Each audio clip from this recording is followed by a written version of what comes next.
And we're backwards. It's going live. You're live! Yay! We're live.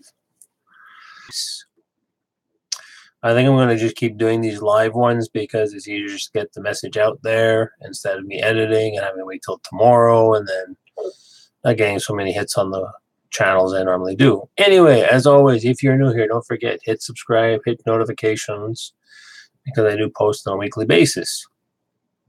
Again, this episode is covering all of our characters, most of our main ones. We've got, again, Dolores and Teddy.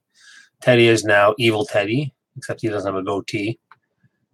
And we've got Bernard hanging out with Elsa. Elsa. And we got the man in black running around with Lawrence and his daughter, Clarissa. I'm probably saying it wrong. Anyway, the girl that we saw at the end of the other episode, she's now tagging along. Most of the story is more always, and we also have Maeve and the gang in Shogun World. So we've got more leaning on Shogun World and Maeve trying to find her daughter. That's the main focus of this episode, with a little bit of Dolores and Teddy. Oh yeah, we get to see a bit of Stubbs and a little bit of Hale. Excuse me. But I mean, you got so many characters, you can only do so much in an hour. And that's what the whole problem is. So, I'm not going to be really spoilery. If you're still a fan of season 2, go watch it. I'm slowly. Actually, somebody asked that question on Facebook this week. So it was like, are you really into it as much as you were season 1, or are you slowly dying off?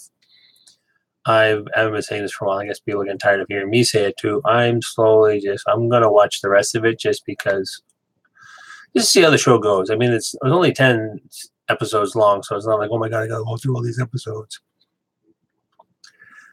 But yeah, it doesn't have the same feel. And I find it's more like there's beauty. There's scenes where, like, here's this beautiful wife, and then there's like chaos and evil and meanness and blood and gore and like too much. That's what I'm finding. It's too much of it. We're trying to see how nice people are and how mean people are. That's what most of this episode. Actually, this whole season's been like that. It's just like opposites. We're going this way, going that way. How nice can we be? How good we can be? Can I show you mercy? Am I going to kill you? I'm going to blow your brains out. Arnold's still confused. Bernard is still confused. And that's where we open up too. We open up with the scene we've seen before with we assume it's Arnold talking with Dolores.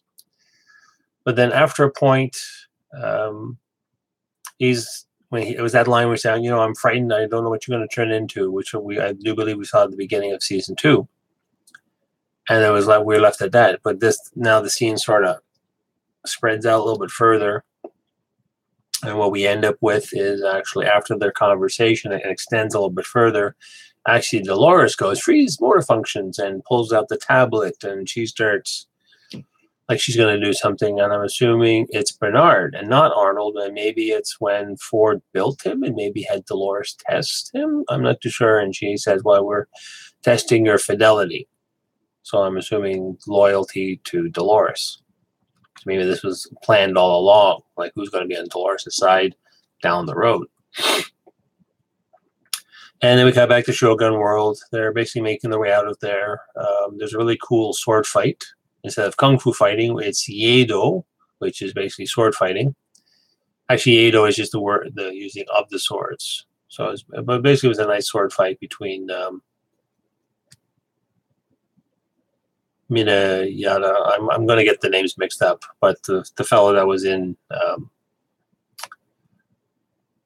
The Last Samurai, and the guy who's been sort of the Ronin of the story, he's still there. Akane, she actually, because her daughter got killed the previous episode, and this is a weird thing too. I don't know, just to see how gross they can be in the story, but she basically wants to put her I'm not sure that's her daughter. I think she just adopted her as a daughter, the other geisha. And spoiler, cuts her heart out and puts in a little Maeve takes off the sleeve off her kimono so she can wrap it up, and they're going to take it to some sacred place where they eventually burn it.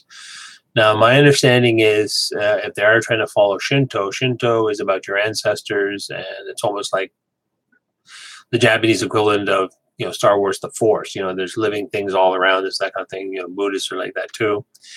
But Shinto adopted Buddhism, as far as I know. If I'm saying this out of turn, don't forget, correct me down below. But that's where they developed, burning the dead. They didn't have a ceremony for what do we do with dead people, and somehow the Japanese history is a history of everything from we have a spoken language from a written language. Well, we'll borrow the kanji from the Chinese and we'll make our own written language from that. So they didn't have a death ceremony. What do? We'll borrow the burning of a corpse from the Buddhists. So, but instead of burning the corpse, they burn just the heart in this episode. So I have no idea. We also cut over to Stubbs with Hale. They've got Abernathy bound and gagged, dragging along. He's being totally uncooperative. I guess he's totally flipping out. And, he's totally flipping out. So they literally nail him down to one of the examination tables so they can do some work on him. And I thought, really? An uber-powered nail gun is just strap the guy down or something. Like, oh, no, we'll fix that, That's where they're losing me on some of the stuff. I mean, I'm not squeamish or whatever. I've watched other things, but to me, some of it's it's almost violence for violence sakes or these violent delights. And sometimes I find some things are just done for sensationalism, or maybe the audience wants to see this kind of stuff and how mean people can be. Oh, he's only a host, so we can just nail him down to the floor. Who cares? And the part with Maeve, most of the first story too is just trying to find her daughter. So they get out of Shogun World, escort them all the way to this beautiful little vista where they part ways with the Ronin character and Akane. So that's why I said that's when they burn the heart, and they find there's an exit from there. It's a chute where they just throw out the dead bodies and ends up down in the lab at the headquarters. And they're able to make their way. In later part of the story, they end up where Maeve was originally when she was the homesteader story. So they make their way there, where she gets to find her daughter. And that's a bit of a twist. I don't really want to spoil that one, but some people have conjectured what happens. What happens if Maeve does go and find her daughter? What's going to happen? They do both bump into Ghost Nation, and there's a theory, and we've seen it in previous episodes too, where Ghost Nation is actually gathering up all the humans and trying to save them. But there's a scene there too where they're trying. She has one of the Ghost Nation Indians has a conversation with Maeve in, I think it's supposed to be Lakota, and saying, come with us if you want to live, kind of thing. It's like, I'm not coming with you. Your path leads to hell, because I don't care if you say your path's the same as mine. I'm not going to come with you. So I don't know if the Ghost Nation guys are able to help certain hosts out and will get you to where you're going, or that was sort of a weird thing too. And like I said, Teddy is now evil Teddy. He's actually sporting 2 guns instead of 1. And he's just totally mean. They're actually, there's a scene where they're getting their train ready to pull out of Sweetwater. And they've got one of the security guards and said, tell us where they took Abernathy and blah, blah, blah. It's like, oh, I'm not telling you guys nothing. So Teddy just goes fine, we'll find them ourselves. And even Dolores almost gives him a second look like, really? Wow, that's even dark for me. So they grab everybody, throw them on the train to take off. And ready to go. And then we cut back to Elisa and Bernard, and they're basically still wandering around the headquarters trying to figure out what's been going on and trying to fix stuff. And they actually end up with what they call the Cradle. She was earlier tapped into a desk where you can pull up everything. And says, oh yeah, the techs have been trying to hack into the system, but they call it the Cradle, which is actually a nickname because when they finally go down to the Cradle, it's the sign on the door says CR4DL. So I guess that's it. But basically, it's a huge, massive database where I believe they just back up all the host data and keep it there on file. But it seems somewhat sentient, maybe. because it said it's fighting back, and because the hackers are trying to like, oh, we're trying to get in, we're trying to get in, we're trying to get in. It's like, no, you're not getting in. And the Cradle system is actually fighting back, and they're saying, oh, we can get in this week and backdoor, coding stuff. It's not happening, but they can't figure out why.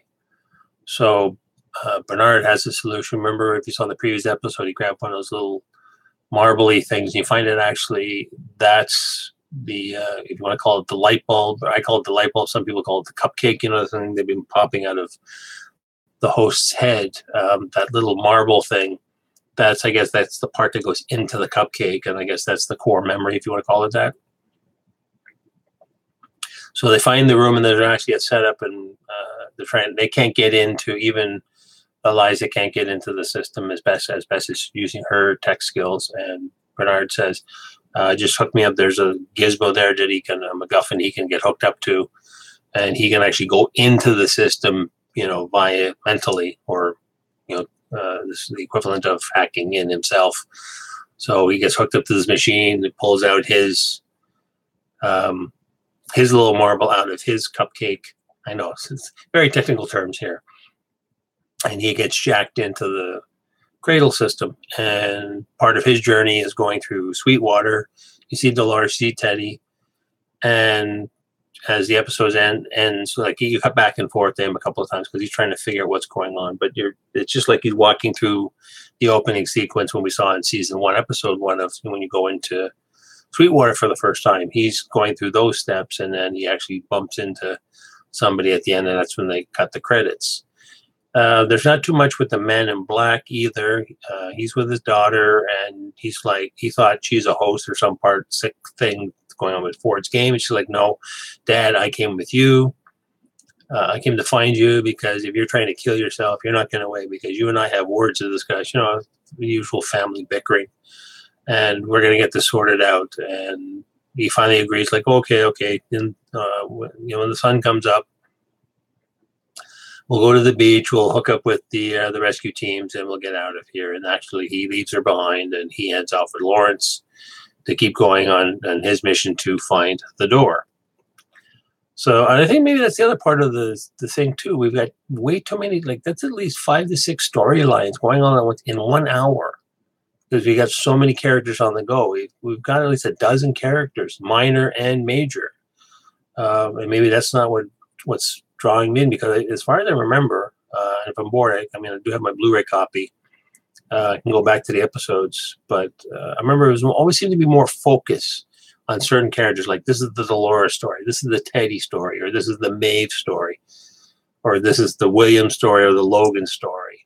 Those kind of things. But they seem to be more focused. This seems to be more like scattered. Like how many stories can we tell all at once? So maybe that's what's losing my interest. It's too many things going on, and a lot of people are saying online too. Like, who here is not confused at watching Westworld? That sort of thing. So again, put it out to you people. Did you like it? Did you not like it? The episode? How are you fighting it? Are you still sticking with it, or you're going to write it out like I am? And it's only 4 more episodes, and then it'll be the summer, and whatever new HBO series will come out, and you'll end up watching that one instead. And as I've said before, if you're new here, don't forget, hit subscribe, hit notification. I do post on a weekly basis. Also, like or dislike my video if you're up for that. And as always, we will see you in the next episode.